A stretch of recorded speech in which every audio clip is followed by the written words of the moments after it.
મોરબી મહાનગરપાલિકા સંચાલિત civic centre ખાતે જન્મ મરણના દાખલા કઢાવવા માટે સામાન્ય નાગરિકો હેરાન પરેશાન.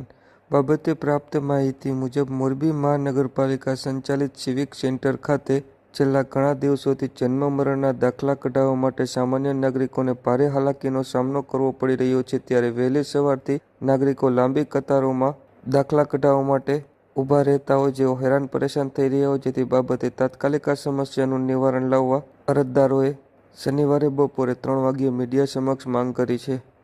મારું નામ મયુર પનારા. આ અમારો ચોથો ધક્કો છે.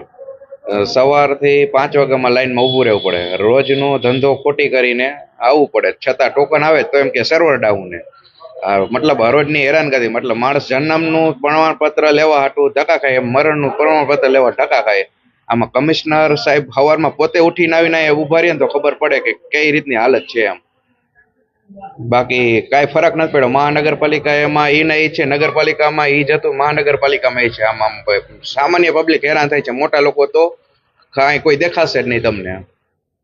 એ મીડિયાના મતલબ જે દેખાય છે એના કરતા વાસ્તવિકતા આવીને જોવે ને તો લાઈનમાં ખબર પડે બધાને કે મતલબ જેદુનું બધા લાઈનમાં પબ્લિક હેરાન થાય છે. હજી પબ્લિકનો જ પોતાનું અંદરનું શું કહેવાય વડવાળા રહેશે ને એ વરી નથી વહી એમ. અંદર શું થઈ રહ્યું છે ને એ ખબર જ નથી પડતી એમ. હરોજ ઉઠીને 5 વાગ્યામાં આવીને પછી આખો દિવસ ધંધામાં કમાવા જવું કે લાઈનમાં જ ઊભું રહેવું કોઈ પણ ડોક્યુમેન્ટ કઢાવવા માટે. એક જણો તો આમાં જ જો એવું લાગે ઘરમાં. ખુદ અહીંના નગરપાલિકાના સર્વર ડાઉન હોય, બપોર સુધીમાં 2 વાર જણાના વારા નથી આવતા, તો આમાં હું ડિજિટલનું આપણે કહી શકાય. એક વસ્તુ પુરાવો પૂરો કરવા હાટું તન ધક્કા કરાવે, સોગંદનામું કરો, આ કરાવો, તો આ ડિજિટલ ઇન્ડિયા કહેવાય.